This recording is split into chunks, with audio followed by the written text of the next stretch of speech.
The final Mission Impossible is now out. Is it any good? Let's talk about it. I need you to trust me. One last time. Alright, that was just a short clip from Mission Impossible The Final Reckoning, which I'm going to be reviewing today, but don't worry, I won't be talking about any spoilers in this video, but I'm recording this on Thursday night, and guess what? I have already seen this movie 2 times, so right now, you are listening to the expert on Mission Impossible The Final Reckoning, and let me just tell you, that movie was insane, absolutely bananas. I loved it, man. It's everything that I wanted from the final Mission Impossible movie. I guess it's the final one, man. It's called The Final Reckoning, the last one, the 8th one in the franchise, a culmination of 30 years of mission movies. Crazy to think about. Even it's kind of crazy to think about that we got this far, even after the disaster of what the second one was. But man, this is the true movie event of the year. What we go to the theaters for, the entertainment value of what a movie can be, the spectacle, the stunts, the action, the acting. It was just all on screen here. And Tom Cruise even said before, enjoy the movie. This is why we go to the movies and we listen to him. Tom Cruise is the GOAT, man. We have to listen to him. You got to go see this in theaters. You got to go see an IMAX. I saw an IMAX for my first showing of the night, and then the second showing later night, I saw it in standard, and it's a way different experience. The IMAX is just so much better because you do get that expanded ratio for like the submarine sequences, the biplane sequences, a decent amount of the film. I think it's like 45 minutes of expanded ratio. It sounds great in IMAX, but IMAX is definitely the way to go. And I'm calling this the movie event of the year because I don't think anything is going to top it for the amount of spectacle that we saw. I mean, the only ones maybe that could top it could be like F1 because it's a cool driving movie. Joseph Kosinski's doing it from Top Gun Maverick, or Avatar Fire and Ash because James Cameron, he cooks up some cinematic spectacles. But this is just, it's just insane. I remember seeing, Dead Reckoning in theaters. That was my favorite movie event of that year. Fallout in theaters was crazy. I've only seen Fallout through this one in theaters. The rest I've just watched at home. And I'm actually a pretty big Mission Impossible fan. I even got the new bucket for this movie at the theater. This is really cool. You get a metal key in this to open it and you can lock it up. It's at Regal, so grab it now. But I got that. It's now probably my favorite popcorn bucket that I have.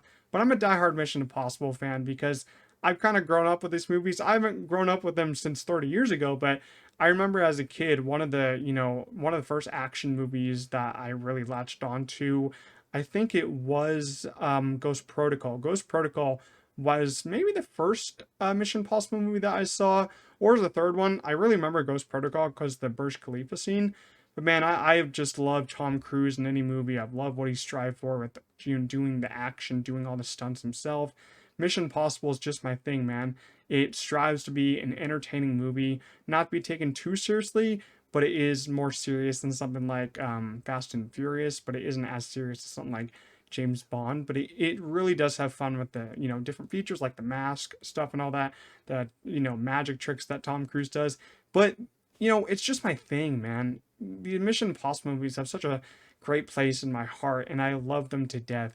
That's why I just think that this movie lit up something in me that I've been missing this year. A true movie event. I love, as much as I love Sinners, this movie just did something for me, man. That's how much I love Mission Impossible. And if you're a diehard Mission Impossible fan, you are going to love this movie. I will warn you though, if you aren't a diehard Mission Impossible fan and haven't seen all the other ones, I'm not sure you should go see this. As much as it's a spectacle and crazy movie, it does, feel like a culmination of all the other ones. It calls back to a lot of the other movies. The first one, the third one, Fallout, Dead Reckoning. So it has a lot of callbacks, especially in that first act. It's a lot of exposition dump there. So if you haven't done your homework, you gotta really do that, because some people that I went to go see the movie with, they haven't seen the other ones, so they didn't really understand it. And I mean, you gotta do your homework for this movie. It might seem like a lot, but the movies are fun. Outside of two, they are really a lot of fun, and there are some great callbacks and reveals to be had in this one. And I know some people might nitpick and say the first act is a lot of exposition, a lot of callbacks, but I found the callbacks to be really entertaining, a really fun part of the story. you know, it's kind of like a highlight reel for Ethan Hunt. You know, all he's been through all these movies. It kind of starts with the little, you know, montage of Tom Cruise going through these movies, doing all these different things for the world. And, you know, there's a narration saying, you know, the world has to thank you for all the things that you've done. You never let the world down. You've always kept it from danger. And I loved the callbacks, man. It, you know, some people were saying the first act is boring. I never felt bored, and I saw this 2 times in one night. I think that first act is really fun. It has some action sequences there. Even though it does have a lot of talking, there are some cool fight scenes to be had, especially one that happens right before the title sequence. And don't worry, the title sequence doesn't take too long to appear like in Dead Reckoning. I think it was like 30 minutes until the title sequence. I think this one's like 10 to 15 minutes, but that title sequence does hit after a really funny moment. I do want to also say the cinematography here is really, really good, man. I love the shots here. They're all really well lit. There's one kind of sequence in the beginning of the film that is really cool, like shadows wise, how it's like hiding some people's half their faces. I like that scene. But I thought that every scene looked terrific. We'll talk about the submarine stuff in a little bit, but the stuff that happens on the submarine is fully lit, so you can see what is happening at every angle. I love that, man. If you're gonna shoot a movie like this, shoot all these stunts, you gotta see what's happening, and you can see what's happening down that submarine because he turns the lights on. It's great lighting there. You know, I had a little bit of complaints about what Dead Reckoning looked like because it was the switch from film to digital from Fallout to Dead Reckoning. But this one, I think it looks much better. I think the format was handled much better. So I really love the cinematography here too. Now we got to talk about the biggest part of this movie, which are the stunts. And we're basically going to talk about the two main stunts without talking about any spoilers, so don't worry about that. We're going to be talking about the submarine sequence first. And let me tell you, that sequence is bananas. Holy crap. I mean, it's insane. The sequences here, the stunts are better than what's been done in any Mission Impossible movie. The submarine sequence here makes the sequence that happens in Rogue Nation underwater just look like nothing. It looks like a kid's playground. This is insane. You literally have Tom Cruise down in the Sevastopol, which is in the trailer, and he's moving around and it's kind of moving him with him. It is so cool what's done there. I loved what he did. I loved Chris McQuarrie's direction. His direction was really fine tuned here. I love how he doesn't cut away from certain sequences. He lets the camera just roll on Tom Cruise. Tom Cruise does his thing. He might be improvising some moves or something, but I love how Christopher McQuarrie just has him in the middle of the shot so you know what is happening at a specific point. And then there's a specific sequence in the water that is probably my favorite scene of the year. It's kind of in the trailer, you don't see it all, but it's a sequence where the camera kind of turns and Tom Cruise is like in a kind of cannonball gesture in the water. That's literally my favorite scene of the year. The score that pops in that sequence is terrific. So the submarine sequence, you are not ready for what you're going to see. Just like the biplane sequence. Oh, the biplane sequence is nutty.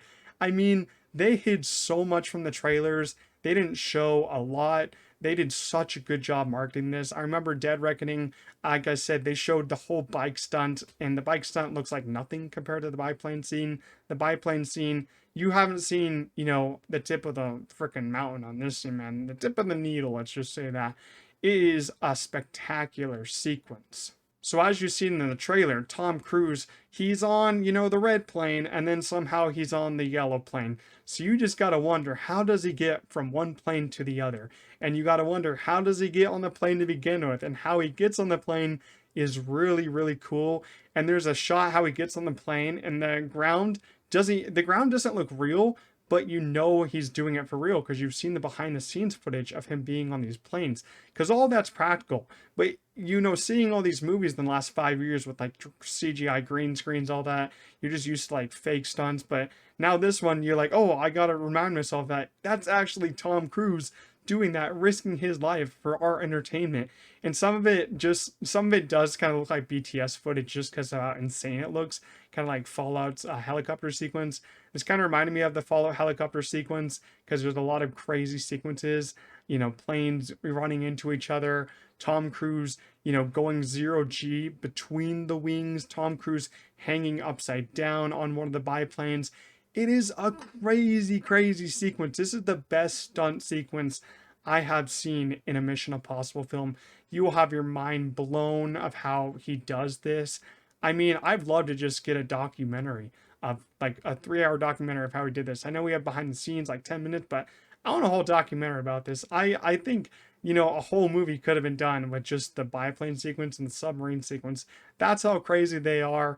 And those sequences are worth the amount of the ticket price. If you got to pay 25 bucks for a ticket, do it, because those sequences are going to be ingrained in your brain for a while. They are just terrific. Now to talk about our cast of Mission Impossible, The Final Reckoning. We have a huge cast to go over. I'm really just going to talk about each person really fast. Tom Cruise as Ethan Hunt, man. I just thank Tom Cruise for what he's done for cinema as this character. Ethan Hunt's a resilient character, never gives up on the mission, always tries to get it done, always tries to protect his friends. And in this one, it's no different. I also loved Haley Atwell's character in this one a lot. I think she does a lot of cool stuff. Palm Clementov, she steals the show as Paris. I loved how she was on the good side here. Hanning Waddingham is in this too for a small bit, just like Tremel Tillman. Tremel Tillman just kind of stole the show for a minute there. I thought he was terrific. Isai Morales is back as Gabriel. I actually kind of like Gabriel because he does have that kind of funny, kind of silly villain side to him. And the Mission Impossible films have always kind of been a little bit silly with the villains outside of, Mission Impossible 3, but most of them are pretty silly, and I think Isai Morales does a good job at being that. And I also loved him in Ozark. He was great in that. Simon Pegg, Ving Rhames back in this one. Greg Tarzan Davis is a really great addition to this one. He was also in the last one, but he has a bigger role here. Angela Bassett's in this one. There's a lot of people in this movie. I can't really go over them all, but I loved everyone here. I think everyone really pulled their weight.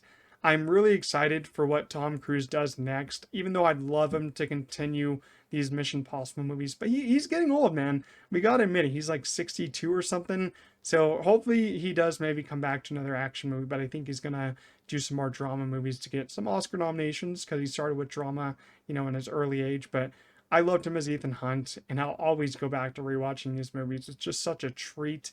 And I think the whole entire cast, as I said, did such a great job here. For the pacing of the movie, don't be worried about the runtime. It's 2 hours and 50 minutes, but I saw it 2 times in one night. I wasn't bored at all. If you aren't a diehard Mission Impossible fan, you might not like the first act because of all the callbacks and stuff, because maybe you just don't get it because you're not doing your homework. You got to get caught up just so you know what's happening. But I enjoyed the callbacks. I think it's fun. And, I was kind of under the impression that we're going to get a lot of callbacks for the final movie being the culmination of 30 years. So I didn't have a problem with it. First act is really just setup, and I think that setup builds a lot of tension to what we're going to be doing. Second act is like all the underwater sequences. The submarine. Third act is just bananas. The last hour of this movie, you're not ready for it. Just, you're about to pass out with that last hour. That's how crazy it gets. Overall, as a diehard Mission Impossible fan, The Final Reckoning checked all the boxes for me and made me feel all the emotions. I saw it twice on opening night, and I already plan to see this many more times in theaters because it is the movie event of the year and my favorite movie of the year so far. Throughout all the Mission Impossible movies, Tom Cruise has given us his all, but he somehow had more left in him because the stunts in this one were the best I have seen from him yet. You can nitpick some stuff like the callbacks to the other movies, but I found them really fun and entertaining, which is what these movies have always strived to be. This has now gone into the list of my favorite theater experiences of all time, just because of that submarine sequence and the biplane sequence. Take my word for it, you won't regret seeing this on the big screen. As a huge fan of Mission Impossible, I'm going to give The Final Reckoning a 10 out of 10. Hope you guys did enjoy my review of Mission Impossible The Final Reckoning. If you also saw it, make sure to leave your own thoughts down below in the comments. I'd love to discuss it with you. If you enjoyed my review, make sure you do leave a like, hit the subscribe button, but I'll see you guys in the next one. Peace out.